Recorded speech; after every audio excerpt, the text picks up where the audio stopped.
sebagai jawaban untuk masa depan Indonesia, di mana faktor penentunya ada di teman-teman semua.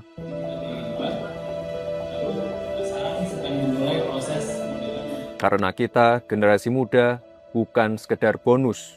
Kita adalah jawaban atas tantangan masa depan.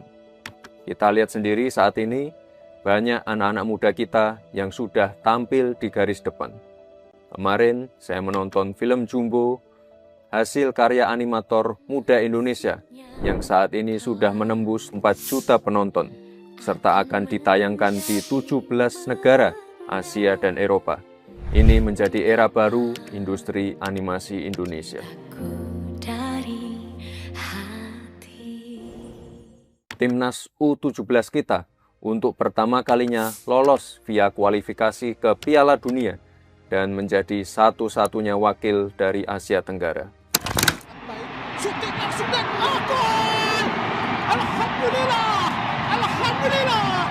Gol dari Sahabi Hori atau Kohi Evandra masuk dan gol! Alhamdulillah! Gol!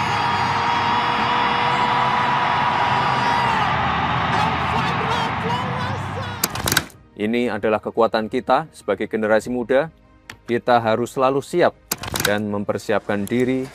Kita harus punya mimpi besar dan keberanian untuk melakukan terobosan. Kita harus mampu beradaptasi dan menjadi penggerak kemajuan. Pendidikan tradisional seringkali memperkuat struktur penindasan. Pendidikan adalah tindakan politik. Jadi pendidikan itu tidak netral. Pendidikan itu bisa dipakai untuk melanggengkan ketidakadilan.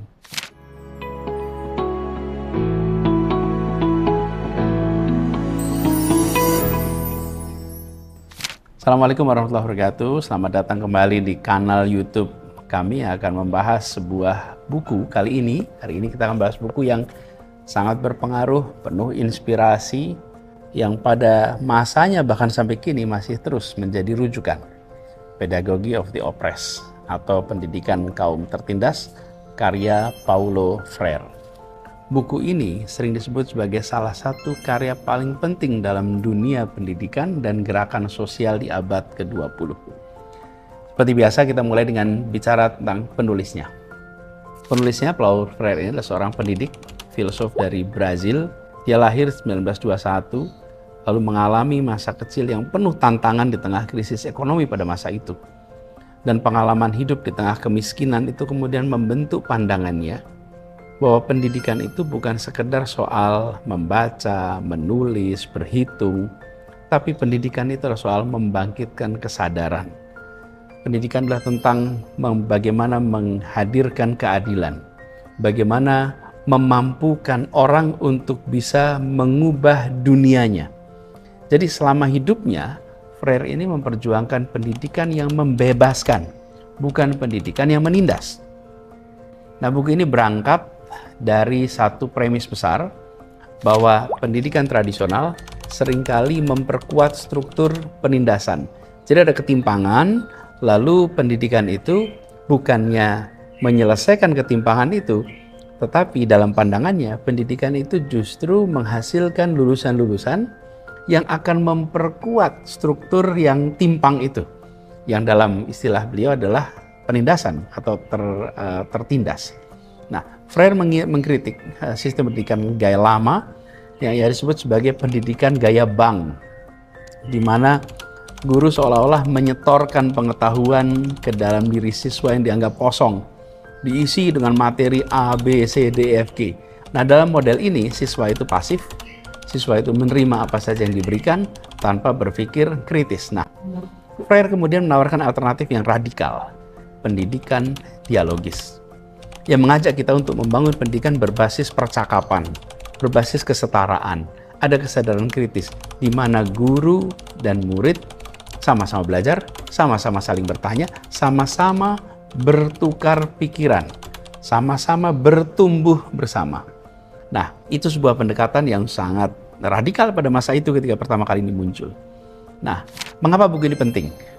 Buku ini mengajarkan bahwa pendidikan sebagai alat politik. Ini pesan yang kuat dalam buku ini. Dia menegaskan bahwa tidak pernah netral. Pendidikan itu bisa dipakai untuk melanggengkan ketidakadilan.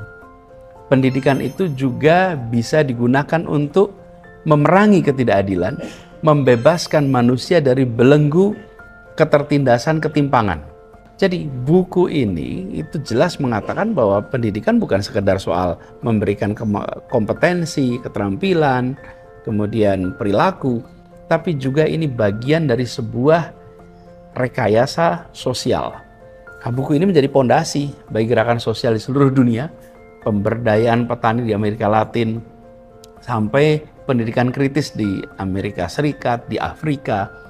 Dan buku ini juga punya keistimewaan karena ada kekuatan filosofis tapi juga ada kekuatan praktis.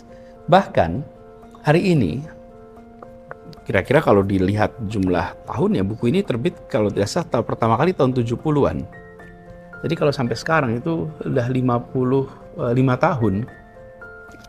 Di banyak kampus-kampus yang mengajarkan atau fokus pada bidang pendidikan, program pasca sarjana sering mewajibkan pada calon siswanya sebelum memulai program master, sebelum mulai program doktor, harus membaca dulu buku karya Paulo Freire ini.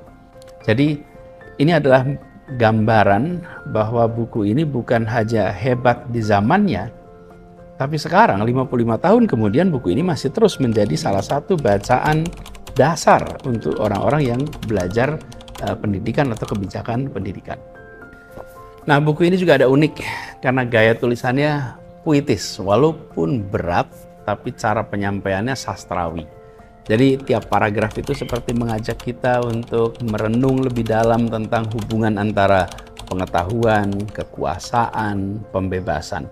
Sesuatu yang sebenarnya tidak sederhana, tapi karena memiliki sebuah konsepsi yang matang, kemampuan menulis yang luar biasa, sehingga dia bisa mengalir sebagai gagasan yang enak sekali dibaca. Nah, buku ini ditulisnya konteks Brazil tahun 60-an. Tadi saya bilang terbit tahun 70. Tapi gagasannya sampai sekarang masih relevan dan masih bisa menjadi rujukan karena kondisi ketidakadilan di dunia hari ini memang belum selesai. Kita menyaksikan di banyak negara problem-problem ketidakadilan itu masih hadir, ketimpangan masih hadir, dan salah satu hulunya adalah di pendidikan.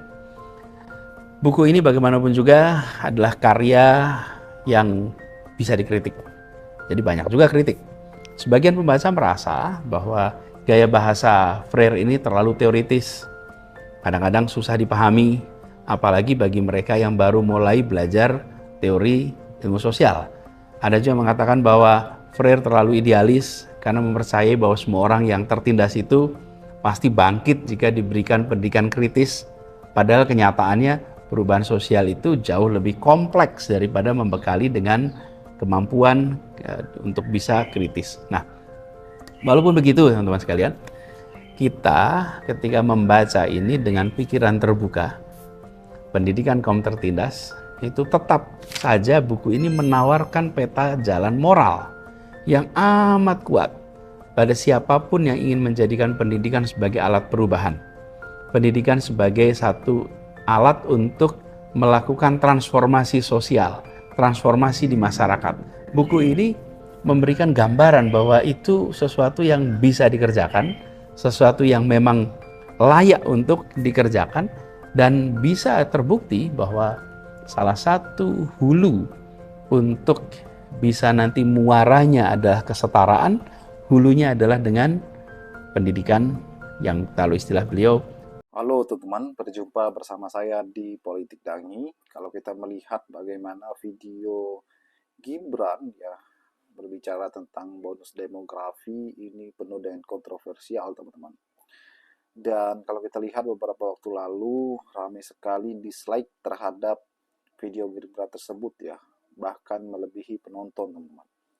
Dan ini membuat Gibran semakin dihujat dan dikritik ya. Berbeda dengan video Anies Baswedan yang selalu memberikan edukasi, selalu memberikan ilmu kepada generasi-generasi muda ya. Bagaimana seorang Anies Baswedan yang mantap dan matang sekali ya karir politiknya dari bawah, teman-teman. Bagaimana menurut kalian?